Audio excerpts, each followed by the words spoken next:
BTS এই নামটা কানে এলেই বেশিরভাগ মানুষ মজা করতে শুরু করে, কেউ কেউ আবার নাকও সিটকে ওঠেন। সাউথ কোরিয়ার এই ব্যান্ডটিকে নিয়ে তৈরি হয় নানা নোংরা মিম।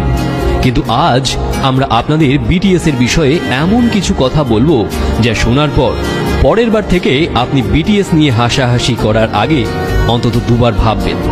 আগে হ্যাঁ, আপনি জানলে চমকে যাবেন, যাদের নিয়ে সামাজিক যোগাযোগ মাধ্যমে সারাক্ষণ মজা করা হয়, যাদের ব্যক্তিত্ব নিয়ে প্রশ্ন ওঠে বারবার, সেই বিখ্যাত বিটিএস ব্যান্ডের সবাই এবার গান গাওয়া বন্ধ রেখে সেনাবাহিনীতে যোগদান করতে চলেছেন। এতদিন যাদের হাতে গিটার থাকতো তারা হঠাৎ হাতে বন্দুক নিয়ে ঘুরে বেড়াবে। কাহিনীটা মেলাতে পারছেন না তো? চলুন আজ আপনাদের বিটিএস সম্পর্কে যাবতীয় দৃষ্টিভঙ্গি বদলে দিন। সামাজিক যোগাযোগ মাধ্যমে যারা সারাদিন বিটিএস নিয়ে মজা করেন, বিটিএস এর পোস্টে হা হা রিয়াকশন দেন, তাদের যদি জিজ্ঞেস করেন আপনারা কোন কারণে এমনটা করেন, তখন তারা হয়তো চুপ করে যান, কোনো উত্তরই খুঁজে পান না। কারণ এই মানুষগুলো এটা জানেন না যে বিটিএস ব্যান্ডের ওই 7টা ছেলের জীবন একসময় কতটা কঠিন ছিল।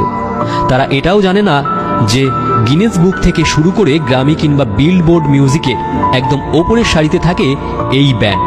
অনেকেরই অভিযোগ এই 7টি ছেলের মধ্যে নাকি কোনো ব্যক্তিত্ব নেই, কিন্তু তারা জানেন না যে এই ছেলেগুলি এই মুহূর্তে 2 বছরের জন্য গান গাওয়া বন্ধ করে দেশের হয়ে মিলিটারি সার্ভিসে যোগ দিতে চলেছে। বিটিএস দল থেকে কিম সিওকজিন সেই প্রথম সদস্য যিনি ইতিমধ্যেই যোগ দিয়েছেন সামরিক বাহিনীতে। এরপর একে একে বাকি সদস্যরাও যোগ দেবেন কোরিয়ার মিলিটারি সার্ভিসে। আসলে দক্ষিণ কোরিয়ায় 18 থেকে 28 বছরের মধ্যে সমস্ত দেশবাসীকে মিলিটারি সার্ভিসের জন্য নাম লেখাতে হয়। সাধারণ মানুষ থেকে সেলিব্রিটি কেউই ছাড় পান না। একজন সাধারণ সৈনিককে যে কঠিন ট্রেনিং পাশ করে এগিয়ে যেতে হয়, বিটিএস এর এই 7 জনকেও সেই হাড় হিম করা ট্রেনিং করতে হবে। ওরা পৃথিবী বিখ্যাত সেলিব্রিটি বলে ওদের জন্য স্পেশাল কোনো থাকার জায়গা বা খাবারের ব্যবস্থা করা হবে না। আর 5 জন সাধারণ সৈনিক যেভাবে থাকেন, যা খাবার খান, বিটিএস এর এই মেম্বারদেরও সেভাবেই চলতে হবে। হ্যাঁ, 1200 কোটি টাকার মালিকদের তাঁবু খাটিয়ে মাটিতেই ঘুমোতে হবে আগামী 2 বছর। এবারের কাতার বিশ্বকাপ দারুণ সফল। মেসির হাতে কাপ ওঠার ফলে এই বিশ্বকাপকে অনেকেই অন্যতম সেরা বিশ্বকাপ বলেছেন। এই বিশ্বকাপেই পারফর্ম করেছিল বিটিএস ব্যান্ডের অন্যতম নামী মেম্বার জংকুক।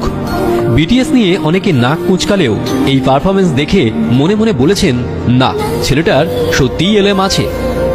সারা পৃথিবী চেনে এই ব্যান্ডকে, কখনো ক্যান্সার আক্রান্ত বাচ্চাদের জন্য, আবার কখনো করোনা আক্রান্ত মানুষদের জন্য কোটি কোটি টাকা দান করে দেয় এই ব্যান্ড। হাজার সমালোচনা ব্যঙ্গকে তুড়ি মেরে উপেক্ষা করে 1 নম্বরেই থাকে এই ব্যান্ড। ইতিমধ্যেই আমেরিকা ছাড়িয়ে ভারত, বাংলাদেশেও দারুণ জনপ্রিয় বিটিএস। ধর্মতলা কিংবা ঢাকার বাজারে বিটিএস লেখা টি শার্টের ডিমান্ড কিন্তু আকাশ ছোঁয়া। শুধুমাত্র এই বিটিএস এর জন্যই দক্ষিণ কোরিয়ায় ট্যুরিস্টদের ঢল নেমেছে। তাই বিটিএস ব্যান্ড মেম্বাররা যদি সেনাবাহিনীর ট্রেনিংয়ে যোগ না দিতে চাইতেন, তাহলে তাদের কেউ কিছু বলতো না। কিন্তু তারা নিজেদের সেলিব্রিটি ইমেজের প্রভাব খাটায়নি। সাধারণ দেশবাসীর মতো তারাও দেশের কাজে লেগে পড়েছেন। এই ছেলেগুলোর কেউ রাস্তায় নেচে পয়সা রোজগার করত, আবার কেউ বা বাড়ি বাড়ি খাবার ডেলিভারি করে মা বাবার হাতে টাকা তুলে দিত। কাউকে আবার শুধুমাত্র চাষির ছেলে হওয়ার জন্য ব্যঙ্গও সহ্য করতে হয়েছে ছোট থেকে। অথচ আজ সেই ছেলেগুলোই বর্তমান পৃথিবীর সবচেয়ে বড় ব্যান্ডের মুখ। আমাদের তরফ থেকে বিটিএস এবং তাদের ফ্যান অর্থাৎ বিটিএস আর্মিদের জন্য রইল অনেক অনেক শুভেচ্ছা।